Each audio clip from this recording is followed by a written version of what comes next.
What's up, guys? GWS here to show you the MAGA Farm. That's right, this is what us MAGA people are all about. As you can see, house behind me, this is kind of the side door here. You know, big ass farming family, little ass Honda Fit.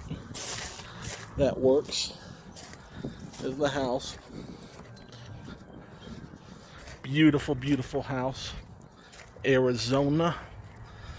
There's a little tree here. Yard's not much to look at. I don't think I'm going to show that.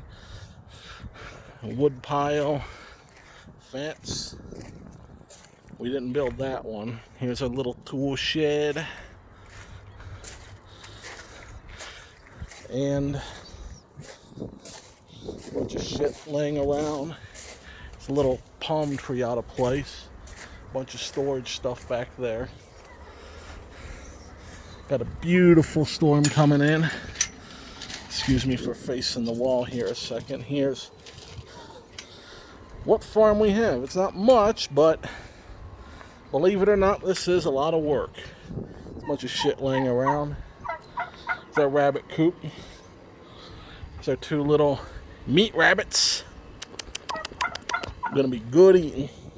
Got little babies in there, but I don't think I'm gonna open up and show them. So for little turkeys, dumbest animals on the planet. We got turkeys, chickens, rabbits right now, but we've had ducks as well. We had something else too, I think. Other than the squirrels laying around. Here's all this trashy shit. Typical for a farm. So, this is where we've tried to do gardens, tried to grow food. It's not much. It looks a lot better than it did, but looks are deceiving.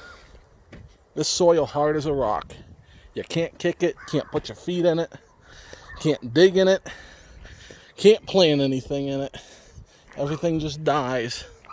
We got our turkeys running through here, helping keep the shit mowed. This looks better than our actual yard, believe it or not, because we have tried to fertilize it.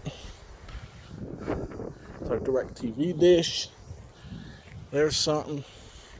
A lot of this we built, like this we built.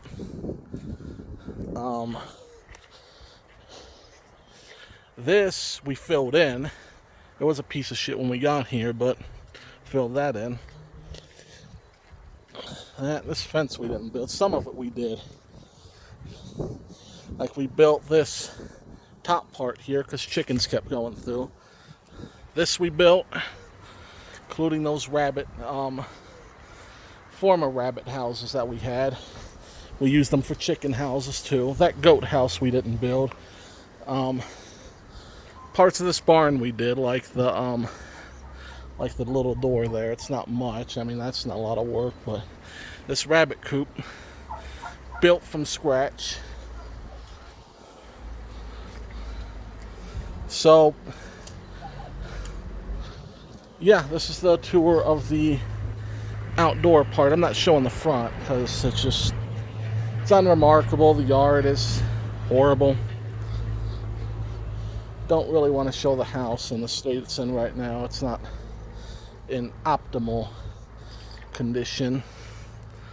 But yeah, this is a MAGA farm. This is the people who are voting for Donald Trump around the country. This is the people who are making this country great. You talk about making America great again? Well, I'll tell you this. The country's not going to be very great unless it has food. That includes meat. Yes, vegans, even meat. It's an important part. Meat tastes good. And meat's the easiest way to get your protein. Yes, I understand vegans have these stupid ass diets. But yeah, that's going off on a tangent. Oh, look at this. We got raindrops coming in. I gotta probably cut this short. So, bottom line, is I find something to kind of close this out under, as I film vertically, which is a sin to some, but I'm not holding this shit horizontally because I can see what I'm doing here. Bottom line is, this is your MAGA family. Every one of us are voting for Donald Trump. And there's a reason that not only I, but everybody else who is in a similar situation is voting for Donald Trump. The reason is simple. Trump gets results, and Trump isn't pandering to all this useless bullshit. You know, when you live on a farm, you can't afford to be unproductive. You can't afford, you have to excuse the mess in here. I'm just going to go in here for now. You can't afford to be unproductive, right? And that's the whole point. That's the whole point behind the pragmatic lifestyle. You cannot afford to be unproductive. At this point, I don't even care about showing the inside. So we're going to walk up here. I'll just probably stay in here and close it out. So bottom line, when you're talking about Trump, you're talking about results. When you're talking about Trump, you're talking about, not being politically correct, cutting through the bullshit, cutting through the red tape, cutting through all these things that hold us down. When you're talking about Trump, you're talking about being real with people, saying what's on your mind, even if it's stupid, even if you make a bonehead dumbass statement, because you know what? Yeah, Trump says some dumb shit, but so do we all. Because when you're with people that's what you're going to do. You're not always going to say the right thing or quote the right statistic. Right? No one's perfect. Not even Trump. Trump's just a human being. And Trump, more than anything, shows the humanity of a person. You have these robotic politicians like Joe Biden. Joe Biden, he's been in politics for 47 years. He understands how to craft a political message, how to craft a political image, how, every nuance of making himself look the part. That is what a career politician understands how to do.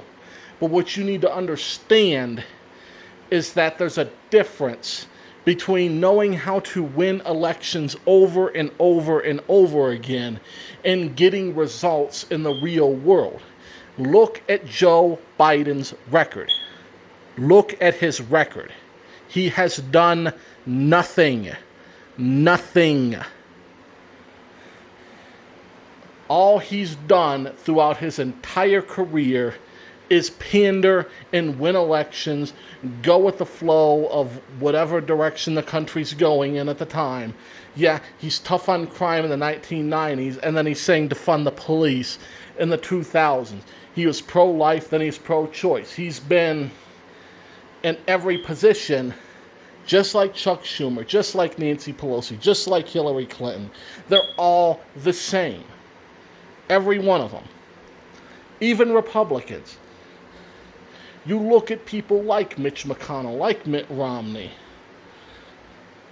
like even Tea Partiers, like Ted Cruz, the Tea Party's done a good job to craft themselves as an outsider group, right? They did a pretty good job of that, but they were just career politicians. They just hopped on board what was originally a legitimate movement, and they hijacked it, and they basically turned it into normal establishment politics, right? That's what all these people know. But the rare time you get somebody who's not a career politician, who just entered politics, in a serious capacity, he's flirted with running for president, he's been on tickets, he's, done all that mostly for publicity purposes, but Donald Trump is not a career politician. He's walked the walk in real life. And yeah, you could say he cut some corners, and that's true. With businesses, he has screwed some small businesses. That's true.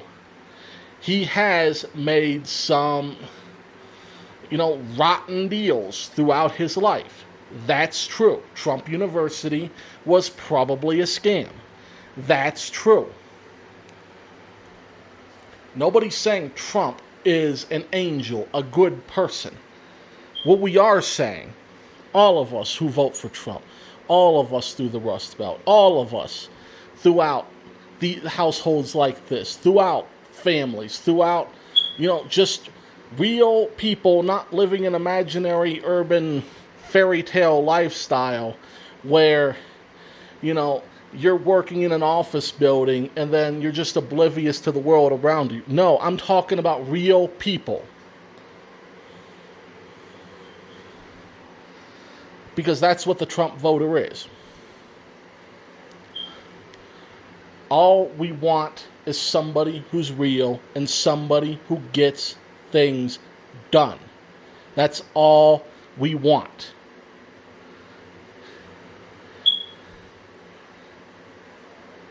Character is important in a person.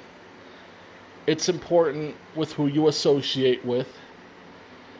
It's important who you interact with in your personal life. But when you're talking about somebody who not only talks, says what he's going to do, but does it, and may have some nasty character flaws, that's the best person for the job.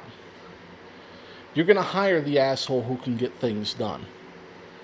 And not just, it'd be less forgivable if he didn't show his human side. Like, if you're talking about somebody who's crafted an image of themselves, like a Romney, like a Joe Biden, craft an image for himself. All it takes is one thing, because you have this image of them as caring about you, caring about the American people, caring about anything. That's what you have. You have this image of them. And that image can go south at any point. But when you're talking about a human being who wears his mistakes on his sleeve, that's Trump. That's what Trump gives you. He's a human being who's made a lot of mistakes in his life, who says he's made a lot of mistakes in his life.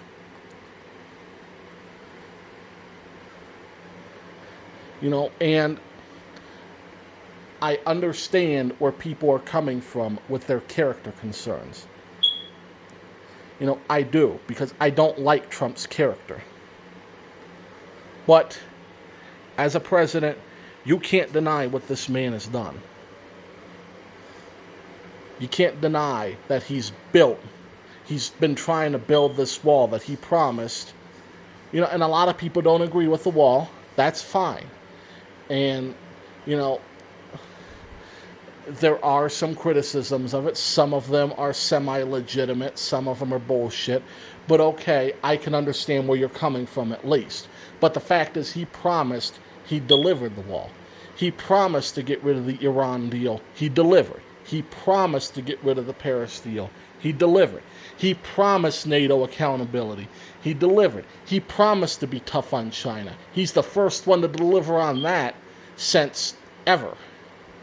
Nobody else has been tough on China, other than Bush for exactly 5 seconds before he had to roll stuff back. Talks tough, does nothing. That's a politician for you. Trump promised VA reform. Delivered. Trump promised deregulation. Delivered. Tax cuts. Delivered. Elimination of ISIS. Delivered. An improved economy. It didn't improve as much as he said. But did it improve? Yes, and especially for lower classes of people. He delivered on that promise.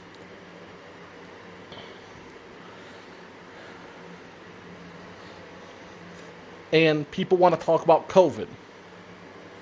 Trump has done more than not just Obama, right? Because you can look at Obama's record on H1N1, which is the real comparison here. H1N1, the swine flu of 2009, how Obama handled that. You can compare. Obama took 8 months just to declare an emergency. He botched the vaccine, he botched testing, he botched treatments, and it was just fortunate that it wasn't any more deadly than a normal flu. Right? So you could just say he got off lucky there. Trump didn't get off lucky with this one. Like, this virus is overblown, don't get me wrong. But as a pandemic, it's still the most problematic thing since smallpox.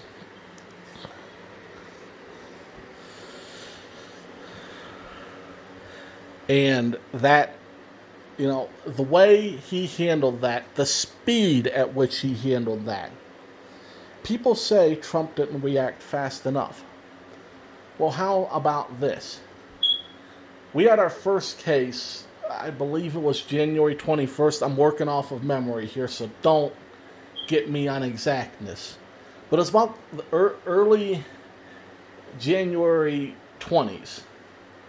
We got our first case. Like within 5 days, there's already a public health emergency declared by the CDC. We already had travel advisories and eventually travel bans not long after on China. And then in early February, that extended to Europe when it hit them. Like, everything was responded to within days. Within days. Very early on, I think even before our first case, we were doing immediate quarantines of people who came from Wuhan, China. Within days of knowing. All of February, while Europe was being ravaged by COVID, we had less than 100 cases for most of that month.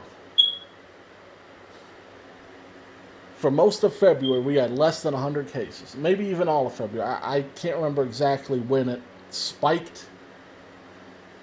But, yeah. And then we had the task force. We had all this stuff within 2 months. Emergencies, national emergencies. And then the testing, the ventilators being delivered. Thing after thing, month after month, responding quickly to things as they developed. But anyhow, I'm getting a bit long with this. I love you guys. God bless. And I hope you enjoyed the little mini tour and discussion.